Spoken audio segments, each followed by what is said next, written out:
So it looks as if Prince Harry and Meghan Markle are going to break away from the royal family. They're going to become, quote, financially independent. Presumably, they're going to give up the £2 million house that we funded.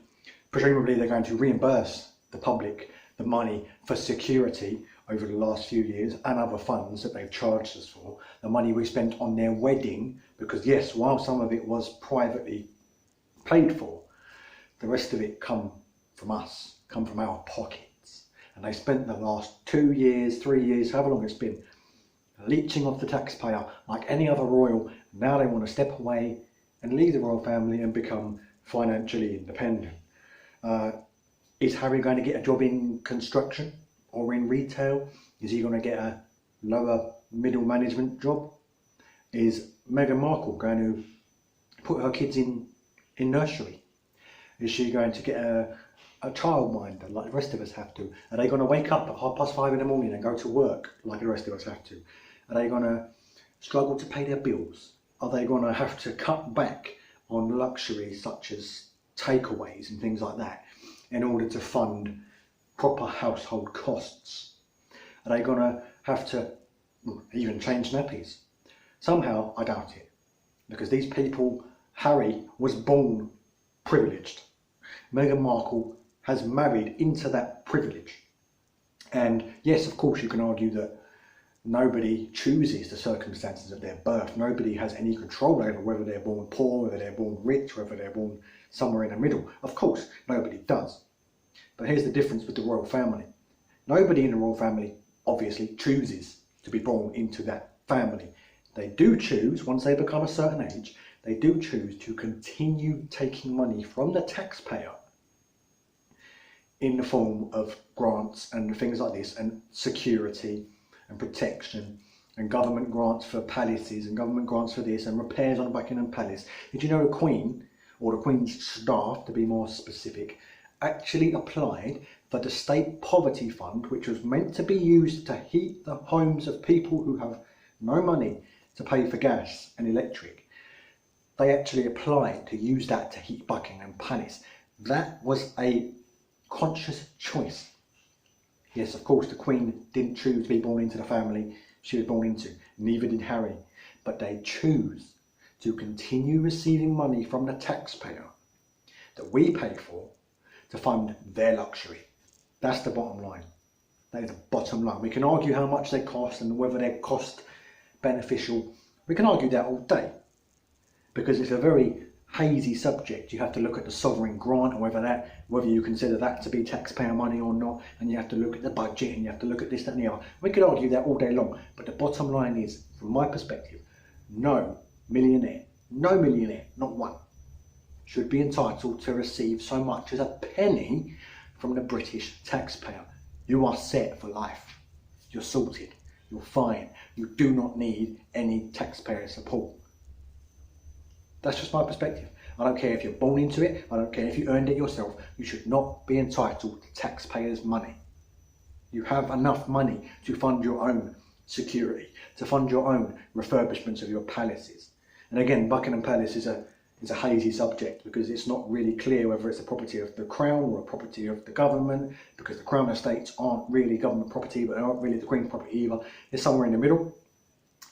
But the Queen and the royal family have enough money to support themselves. They do not need to be supported by the British taxpayer, and yet they continue to choose to do so. So Harry and Meghan Markle, they're not going to know what struggle is. They're not going to know what it's like to have to cut back on certain things because you just can't afford to keep it up. You just cannot afford to maintain it and pay for your essentials at the same time. They're never going to know that life. And somehow I severely doubt they're going to refund the money, the £2.6 million or whatever it was that the British taxpayer spent on their new house. Somehow I doubt they're going to refund all the money that we spent on security for all their public appearances and their wedding and things like this. Somehow I severely doubt it. And of course the papers have just exploded all over this, and they've said, oh, you know, he's been a disgrace to the Queen. He's insulted the Queen by not telling her beforehand. And no, he's insulted us, because it's Thanks for your money, taxpayers. Thanks for your money, peasants. Now I'm going to piss off. Now even the other royals, as despicable as I find most of them, at least they maintain some sort of formal capacity so they can at least argue that they're getting something, or we're getting something for our money.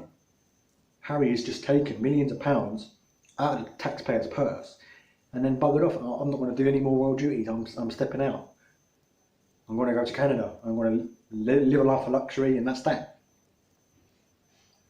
Of course, that last comment that I just made is going to bring out the trolls who are going to say, Harry served in the armed forces. Yes and no. Because if you think for a second that they would let anybody, within the royal family, anybody that close to the Queen, actually go out in active war zones, active combat situations, and fight nutters like ISIS, like the Taliban, like Al Qaeda, you are seriously delusional. He may have been enlisted in the army, but from my perspective, he never did anything besides maybe circle a safe zone a few times in a helicopter for propaganda purposes, take some pictures, look good.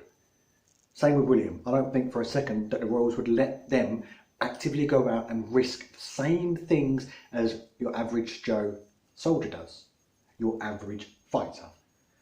Because those people, they go out, those people from working class backgrounds up to middle class backgrounds, they go out, they join the army, join the navy, join the armed forces in general, and they go out and they're dispatched to Syria, Iraq, Afghanistan, wherever it is, and they actively risk their lives on patrol.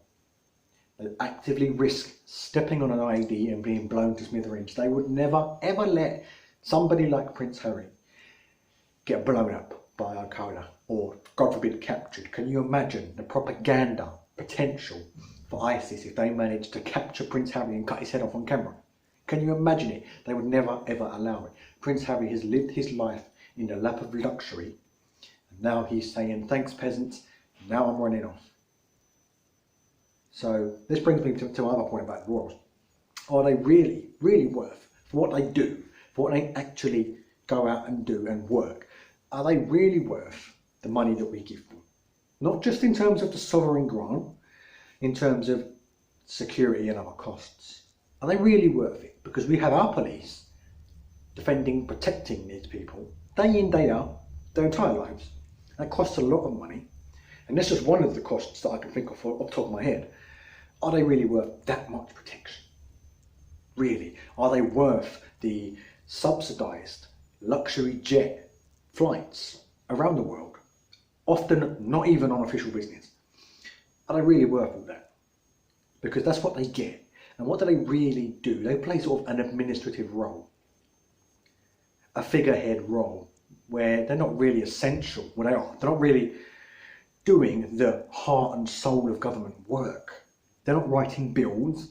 They're not debating anything. They're not contributing to any debate. All they're doing is acting as a buffer, so that if, God forbid, there ever becomes a law that is something radical, something crazy, that says, I don't know, we're going to kill every third child or something. God forbid that law ever got through the Commons, through the Lords, and ended up in the Queen's lap. That monarch or that Queen would then be able to say, no, this is an immoral law, it's not passing, that's not going to happen. So they had to sort of a buffer, but in reality, we've never had to use that buffer.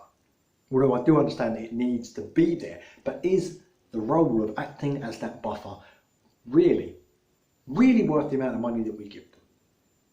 And a lot of people will say, oh, they bring in loads of money through tourism. I'll grant you, many tourists come to London every day, every year, to see Buckingham Palace, to see, Windsor Castle, and whatever else. They do not come to shake hands with the Queen. They do not come to meet Prince Charles. They come for the history and for the architecture and for the general background of the royal family. And maybe the numbers doing that would drop if we didn't have an active royal family, just the history. Maybe. I don't know. Can't tell the future. But do you know who else brings millions of tourists into the country every year? Every single coach driver in the country. We're not paying them millions of pounds just because they bring money in through tourism. It's not happening. So why is it that we can give the Queen and Prince Philip, Prince Charles and Prince Harry, Prince William and all the rest of them, all this money, taxpayer money, we can subsidise flights around the world in luxury jets. We can pay for the security, pay for the weddings. For what? What is the purpose? Are they cost effective? That's what I want you to think about. Have a little debate in the comment section. Be nice, be pleasant. Thanks for watching. I'll see you in the next video.